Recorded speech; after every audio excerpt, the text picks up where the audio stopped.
دوباره سلااوتەنێ بێ بەڕێزان. بەڵێ کاک عەبدولناسر سواد الحەیالی دەڵێت لایەنی سیاسی و ئەمنی لە هەوڵی کەمکردنی لایەنگرانی ئەو بڕیارن. مەبەستی کیەوە بەتایبەتی دەنگۆی ئەوە هەیە کە سوپای مەهدی دەستی هەیە لە خۆپیشاندانەکان؟ طبعا يقينا مورست على أعضاء مجلس المحافظة بعد اعتقال الأستاذ زياد أحمد ضغوط، وهذه بنفسي يعني شاهد حي. سمعت أحد مسؤولي الأجهزة الأمنية يقول هؤلاء الذين خرجوا في البيان كلهم مطلوبين للعدالة، كلهم عليهم مذكرات اعتقال. فما أعرف الظاهر حتى تندرت وقلت الظاهر نص دياله وكل المسؤولين عندهم عليهم مذكرات اعتقال، شو ما تريدون يشيلون. فهذا ضغط حقيقة غير يعني صحيح ومرفوض. وسيد قائد العمليات كان ما يقبل به حقيقة، وسيد مدير الشرطة، لكن أكو بعض الأجهزة الظاهر هي أدوات يعني مكلفة بواجبات خارج سياقاتها الدستورية والمهنية. مع اعتبار عدم وجود أي خلفية للمتظاهرين الموجودين، لا نعرف، لم يحملوا أي إشارة. وأنا باتصال حقيقة مع الشيخ ولي العتبي مسؤول تيار صدري في اليوم الثاني رفض أن يخرج أتباعه بالمظاهرات بالكامل، وبلغنا بهذا الرفض لأنه حقيقة رصد مخالفات للقانون.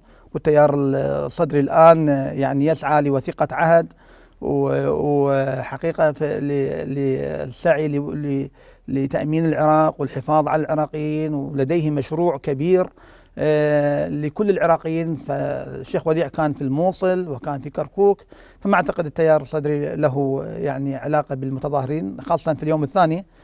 المتظاهرين لا نعرف خلفياتهم. البعض بلام وتبيجي تياري صدري دليت أما استفزازية أم بريالة بهالعرجي كناطق رسمي باسم كتلة الأحرار يقول بأن هذا القرار هو استفزازي. من حقه أن يتكلم عن القرار، لكن لم أسمع أن يتكلم عن مسؤول التيار الصدري في دياله. أخي رفض خروج التيار الصدري للمظاهرات ثاني يوم. بأول يوم كانوا مشاركين الظاهر، بالثاني يوم من شاف المظاهر مسلحة والمظاهر غير حضارية والتصرف خارج عن القانون، الرجل رفض. الآن هم عندهم مشروع وطني، إذا كانوا جادين حقيقة فيه يعني هم يساهمون في تأمين المحافظة، مو في إشعال نيران الفتنة فيها. فحقيقة لا أعرف من هؤلاء ومن أين يأتون. تشير الأخبار بعض منهم يأتي من بغداد، بعض منهم يأتي من خارج المحافظة، البعض منهم أكو منظمات يعني حزبية تديرها. لا أعلم حقيقة ولا أستطيع أن أتكلم بما لا أعلم، لكن الشارع صور ورصد، وإن شاء الله خارق القانون سيقدم للمحاكم. بەڵێ کاک عەبدولناسر لە دیالە لیستی دەوڵەتی یاسا ئەوان باسییان لەوە کرد کە ئەم بڕیارە نادەستووریە، هەروەها ئەوان بوون کە خۆپیشاندانی 18 ناوچەیان لە دیالە ڕاگەیاند. ئایا ئەمە ئەوە ناگەیەنێ کە ئەوان هاندانیان هەبووە یاخود بەشێک بوون لە هاندانی هاوڵاتیان لەوێ ئەگەر بەپی زانیاریەکانی ئەوە بێ؟ لستي أو قائمة دولة القانون أعلنت بأن هناك مظاهرات في 18 منطقة في ديالى. هل هذا لا يوثق بأنه هم الذين قاموا بتشجيع المواطنين على المظاهرات؟ والله أخي ما أعرف. أي مظاهرة سلمية نحن معها، ما عندنا مشكلة فيها. مظاهرة سلمية وظهروا متظاهرين يعني بأسلوب حضاري سلمي يرفضون القرار، هذا إجراء دستوري قانوني، ما عندنا اعتراض عليه، لا بل مؤيدين له، بس ما نشارك به لأن احنا للجميع، لا أنا ولا نوابي ولا أي مدير دائرة.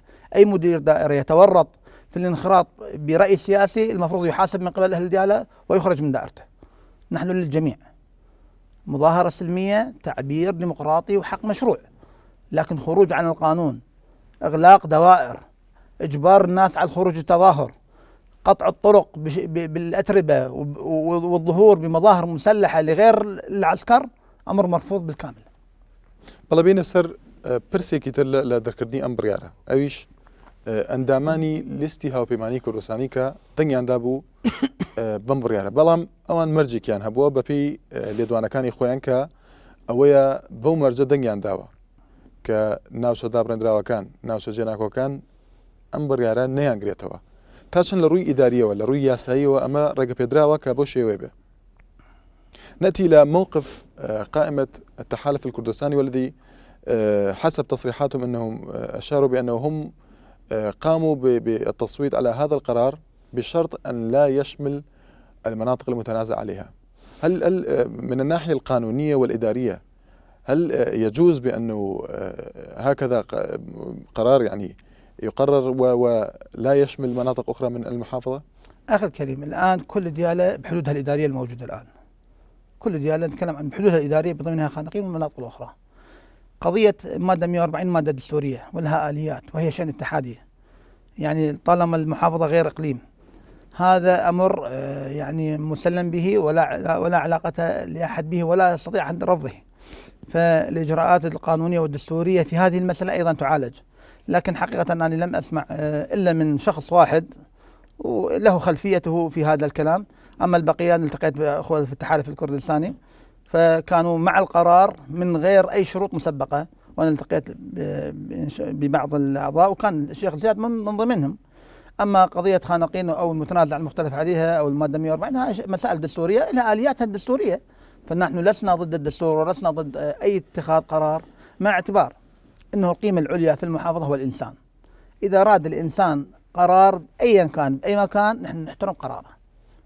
الآن فرض الإرادات ولوي الأذرع أمر مرفوض بالدولة العراقية الجديدة الديمقراطية، فهذا اللي نقول عليه. بەڵام کاک عەبدولناسر دەوترێت ئەم بڕیاری دوو کوتلەی سیاسیە کە لیستی عراقیە و لیستی هاوپەیمانی کوردستانە تەنها ئەو دوو کوتلەن و گزارش لە بیرڕای ئەو دوو کوتلەیە دەکات. تا چەند ئەمە ڕاستە؟ يقال بأن هذا القرار هو قرار كتلتين فقط، وهما كتلة العراقية وكتلة التحالف الكردستاني. صحيح، هؤلاء يمثلون 24 من أصل 29. الائتلاف العراقية والتحالف الكردستاني 24 عضو من أصل 29 عضو للمجلس كله. كواتا دتوين بلين طبعا أكو معارضين لربما من يدري. دتوين بلين ركوتني يكهبوا لقل هاوپەیمانی کوردستان بەرامبەر بە دەنگدان بەو بڕیارە کە یان بە تایبەتی بۆ ناوچە جێناکۆکەکان خانەقین و سعدیە و جەلەلا و ناوچانە گەرانتیەک هەبوو بۆ ئەوەی کە لە مادەی 140 أو مادة جێبەجێ بکرێت بەرامبەر بە دەنگدان بەم بڕیارە. هل نستطيع أن نقول أن هناك اتفاق سياسي بين كتلة العراقية القائمة العراقية وتحالف الكردستاني بأنه يضمن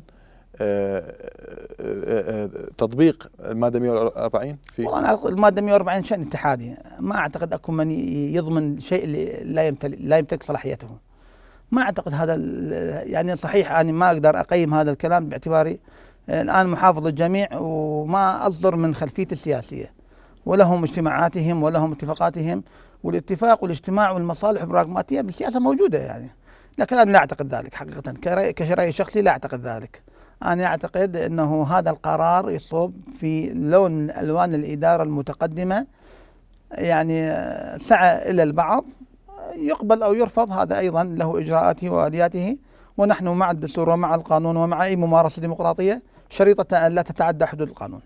هسه بارد بمادەی 140 عندك دەڵێن ئەم بڕیارە لە کاتێکدا هەرچووە کە تا ئێستا ئەو مادەیە ئامادەکاری بۆ نەکراوە، زۆربەی خێزانەکان تا ئێستا قەربوون نەکراونەتەوە و چەندین خێزان تا ئێستا نەگەڕنەوەتەوە بۆ شوێنەکانی خۆیان، کەواتە ئەو کێشانە پێویست نەبوو چارەسەر بکرێن دواتر بڕیارێکی لەم شێوە دەربکرێ.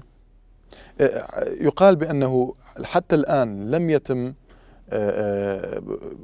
تعويض العوائل التي رجعت إلى خانقين والمناطق المتنازع عليها، وحتى لم هناك عوائل لم ترجع حتى الآن، ولم تحدث هناك مبادئ أو تطبيق بعض الأشياء لكي يمهد الطريق لتطبيق هذه المادة. هل أليس من الضروري أن يتم تعويض هذه العوائل وتحل هذه المادة قبل إصدار هذا القرار؟ طبعا أخي هذا شأن وهذا شأن آخر. تقديم القرار لإعلان الإقليم لا يعني بالضرورة قيام الإقليم بليلة وضحاها أو بشهر أو حتى في سنة، له إجراءاته وآلياته. لكن التعويض هذا مبدأ قانوني وموجود الآن، المادة 140 موجودة لجنة التعويضات وتعوض الآن، وهناك لجنة يرأسها الأستاذ هادي العامري معالي وزير الدولة معالي وزير النقل، هو يرأس هذه اللجنة، وتشهد المحافظة دياله تعويض مستمر، وهذا القانون جاري بمفعوله يعني لم يتوقف أبدا. بس هل انتهت أو بعدها تفاصيل موجودة؟ لم تنصال شيكرا بونا وشجنا كان بتابتي لشارع سركني كيشكان يعني في هذه السنوات ماذا قمتم أو ما هي إنجازاتكم للمناطق المتنازع عليها، وخاصة هناك رأي يقال بأنها مهمشة إداريا واقتصاديا؟ يعني إذا تقصد خانقين، أنا أعتقد بميزانية واحدة لمحافظة دياله تلقت خانقين من المشاريع ما لم تتلقاه من 30 سنة، ونستطيع أن نذكر بلغة الأرقام. احنا نوزع الميزانية للمحافظة على قدم المساواة، الأقضية كل من يأخذ استحقاقه، فلم نصادر استحقاق أي قضاء بالمطلق، يعني لم نتعامل مع خانقين على أنهم متنازع عليه، لا بالعكس، نتعامل مع خانقين على أنها جزء من ديالة وتستحق ميزانية بحسب كثافة السكانية، والأخوة الكرد يعني شهود على هذا الكلام، والآن تروح الخانقين أفضل من كل الأقضية الباقية حقيقة. صحيح لاقت مراعاة من قبل الإقليم، وهو أمر نشكر الإقليم عليه، يعني ما عندنا اعتراض. الإقليم جزء من العراق، وخانقين جزء من العراق، ديالة جزء من العراق، بغداد جزء من العراق، كلنا عراقيون صرف النظر. كاك عبد الناصر زور بكورتي هندك راهيك دلين اما لروي اداريه ولروي ابوريشوا وزياني زوري جاندو بونا وشانا بونا منا فرماگی حکومی دو برابری هي برابری کی سربا حکومتی ناونده برابری کی سربا حکومتی هرمی کردستان اما تا چن ياسية وتا تاكي بردوام دبيت اما هناك خطوات او دوائر حكومية فيها مديرين، مدير عائد للحكومة المركزية ومدير عائد لحكومة الإقليم من كشكل إداري. هل هذا مقبول وإلى متى تبقى هذه المناطق بهذا الحال؟ شباب الكريم، احنا نقر بأن لخانقين خصوصية، هذه الخصوصية قد تعطيها هذه الصفة، هذا كلام صحيح، لكن الحمد لله لا لحد الآن لم تشهد أي مشكلة، كل مكلف بواجبه، كل مكلف بواجبه. احنا نتعامل مع المدير المثبت لدى دوائرنا المركزية حقيقة. يعني أذكرك في مرة العام أعتقد حاول البعض يثير فتنة في خانقين على قضية التربية والمدارس العربية والمدارس الكردية، وأكو متصيدين بالماء العكر وتعارض صيحات.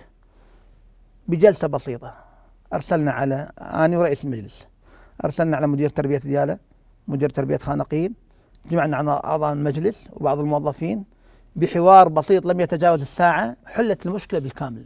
كواتك عبد الناصر لروي أمنية وهندق قليلة ودكريك ناوش دارن درا كان بشويكي أمني باش نتوان راوا بباريس بتابتي جلولا سعدية وردا كاني أم دعائي نيوان سباي عراق إذا كاني بيش مجابيني من كبوشي ويبو إيوه هلوستان شيبو لو رداوانا ولأستاذ تشيكرا وبلاني إيوه شيء أبو أوي تشيتر أو رداوانا دوباره نمنو بتابتي لكاتك ذاك تا أستاذ وتريد لسعدية زوربي خزانة كان دركراون يعني هلدين لترسي أوي كهرشان لذكرت. حتى الآن من الجانب الأمني، الناحية الأمنية، يقال بأن المناطق المتنازع عليها لم يستطع الحكومة أن يسيطر على الجانب الأمني في هذه المناطق، وخاصة في السعدية والجلولاء. نحن رأينا بأن الأحداث التي صارت بين الجيش العراقي والبيشمركة كانت دليل على أنه حتى الآن تلك المناطق لم يحدث فيها استقلال أمني أو استقرار أمني بالأحرى. ما هي الخطط التي وضعتموها لحل هذه الأزمة، وخاصة حتى الآن هناك عوائل تم تشريدها في هذه المناطق؟ طبعا أخي الكريم، كل المناطق اللي يتواجد بها الجيش العراقي نالت من الاهتمام الأمني ومحاولة تأمين المواطنين بشكل كبير جدا، وكان السيد قائد عمليات يشرف بنفسه على تأمين المواطنين أيا كانت خلفيتهم، سواء كانوا عرب أو كرد أو تركمان أو أيا كانت خلفيتهم. هناك مناطق مكلف بواجب تأمينها الجيش العراقي، وهناك مناطق مكلف بواجبها تأمينها قوات البيشمركة وهي جزء من القوات المسلحة، وهناك مناطق لم تخضع لهذا الواجب، فكانت هناك دوريات مشتركة. أنا أعتقد الأمن هناك تنسيق عالي المستوى بالمحافظة وفي القيادة العامة للقوات المسلحة للدولة العراقية يشتركون بها الجميع، والجميع يأمن. وكل اللي صار لم تحدث أي مناوشات حقيقية ما بين الجيش العراقي والإكراد بالمطلق. أكو حادث بسيط بلام سبارت بو خزاناني حادث بسيط لا علاقة له بالأمن. أو خزاناني كتا استل السعدية لجلولا هرشيان لدكري وناتشارن ك أو قضايا جيبلا أو أنا شيان بكراوا وبلانا كان شيء بو أوي أو حالة أنا دوباره نمنوا. ماذا عن العوائل التي تم تشريدها في هذه المناطق وحتى الآن يتم تجديد هذه العوائل في هذه المناطق؟ كريم. الآن بالإقليم عوائل عربية مشردة من قبل بعض مناطقها. الإنسان اللي ما يستشعر بالأمان من حقه أن يغادر مكانه، من حقه أن يغادر مكانه. لكن أنا ما أعتقد أكو إنسان مكلف بواجب الحماية سواء كان من الجيش العراقي أو من أجهزة الأمن أو من قوات البيشمركة اللي هي جزء من القوات المسلحة تقصر بواجباتها.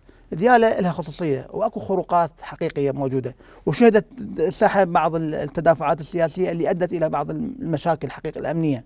لكن أنا حقيقة ما رصدتها يعني من صار حادث الجلولاء سألت على قائد العمليات، كان موجود في جلاولاء يتابع يعني حيثيات هذا الحادث، وكذلك بالمناطق اللي تابعة للأخوة في البيشمركة. يعني أنا أذكر في الحقيقة اللي حاولوا يراهنون على هذه المشاكل ما بين البيشمركة. البيشمركة جزء من القوات المسلحة، قوات البيشمركة في بغداد تحمي بعض الأهداف الحيوية في بغداد، وأنا رأيتها بأم عيني. فلا يوجد حساسية كبيرة ما بين قوات الجيش العراقي اللي هي جزء من القوات المسلحة، قوات البيشمركة أيضا اللي هي جزء من القوات المسلحة. لكن من يتصيد بالماء العكر يحاول يثير فتن وقلاقل لا واقع لها على أرض الديالة. زول لدوانا كان باس لدستي ورداني إيران ده كان لعراق لإستاذ برسي كمبي أشرف يا خشاري أشرف لا بارزگای دیالە بەکوێ گەیشتووە و ڕێکەوتنەکان بەتایبەتی بەکوێ گەیشتن و ئێوە هەڵوێستی ئێوە چی بوو وەکو پارێزگاری دیالە بەرامبەر بە مانەوەی یان نەمانەوەی كمبي أشرف لديالى؟ وجود مدينة الأشرف في ديالى، ما هو موقفكم أمام وجود هذه المدينة أو عدم وجودها؟ ويقال بأن هناك تدخل إيراني في هذا القرار. والله أخي الكريم، احنا طبعا مسألة أشرف مسألة تخص السياسة العامة اللي هو شأن اتحادي حصري حقيقة، لكن نحن في المحافظة نرفض أي انتهاك لحقوق الإنسان ونرفض أي مشاكل حقيقية تثير البلد علينا، ونحن مع مبادرة معالي وزير الخارجية هشام الزباري بترحيل معسكر أشرف وفق رؤيتهم ووفق يعني حاجتهم من غير إلجاء، مع عدم تسليمهم لإيران باعتبارهم يعني هم معارضين، والمعارض في أي بلد ينبغي أن يحترم وفق الأعراف والقوانين الدولية. لكن معسكر أشرف خاضع للقانون العراقي، خاضع للقانون الدولي وتحت إشراف الدولي. الآن ممكن حله عن طريق الاتفاقات الموجودة وعن طريق القانون العراقي وعن طريق القانون الدولي، وأنا مع يعني خياراتهم أن يخرجوا بإرادتهم ومع المبادرة الأوروبية على أن لا نجير على أحد ولا نسمح لأحد على أن ينتهك، وبنفس الوقت ما نسمح لهم أن ينتهكون حقوق الإنسان داخل المعسكر ويلجؤون أبنائهم لرأيهم هم. احنا نريد يعني نعرف هل داخل المعسكر إلى حرية التعبير مطلقة لو مقيد بناس، أنه أكو كثير من المسائل اللي هي حقيقة لا علاقة لنا بها في الإدارة المحلية باعتبارها شأن اتحادي لهم تصور كامل عنها.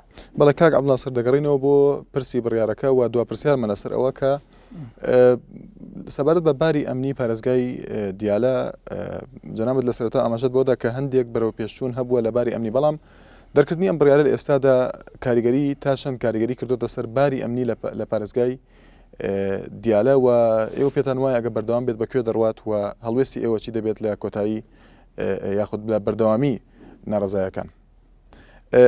أنت تحدثت بأن هناك إشارات بأنه تشير إلى أن الوضع الأمني في ديالى قد تقدمت، ولكن هذا القرار إصدار هذا القرار وقيام هذه المظاهرات ألا تؤثر على الوضع الأمني في ديالى؟ وإذا استمرت ما هو موقفكم أمام الجماهير؟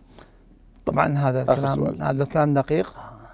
الخروج عن القانون والانحياز من قبل الأجهزة الأمنية إلى رأي سياسي والانخراط في التدافعات السياسية هو خرق القانون كبير جدا، وهو تهديد وتحدي خطير لديالى. إذا ما استمر احنا نتوقف ونطلب يعني من الحكومة أن تعالج الموقف بحزم، وأن تلجئ الأجهزة الأمنية على أن يكونوا على الحياد وأن يتصدوا للإرهابيين اللي راح يصيدون بالماء العكر. أنا طلبت من أبناء ديالى الغيارى والشرفاء من مختلف الخلفيات بأن يضبطوا النفس ونأكد على قوة المنطق ونرفض منطق القوة. نأكد مرة أخرى على قوة المنطق ونرفض منطق القوة، لأن منطق القوة الغوغاء والجهلاء والتافهين يستخدمونه، لكن قوة المنطق والعقلاء والخيرين فممكن يحل أي شيء بالحوار، ممكن للجميع أن يمارسوا عمليتهم الديمقراطية. لكن إذا ما بقي الوضع عليه كما هو الحال، أنا ما أعتقد لا أعضاء مجلس المحافظة راح يرجعون ولا كوني محافظة راح أرجع للمحافظة ولا أتكلم مع أي مسؤول في الحكومة الاتحادية ما لم يعالج الموقف أو يخرج أبرياءنا من السجون ويعاقب هؤلاء المسيئين في الشوارع. بەڵە بەرەزان کۆتایی چاپێکوتنی ئەمجاری NRT کە تایبەت بوو بە بڕیاری بەهرێنبوونی پارێزگای دیالە. سپاس بۆ دکتۆر عەبدولناسر ئەلمەهداوی، سپاس بۆ تەماشاکردنتان.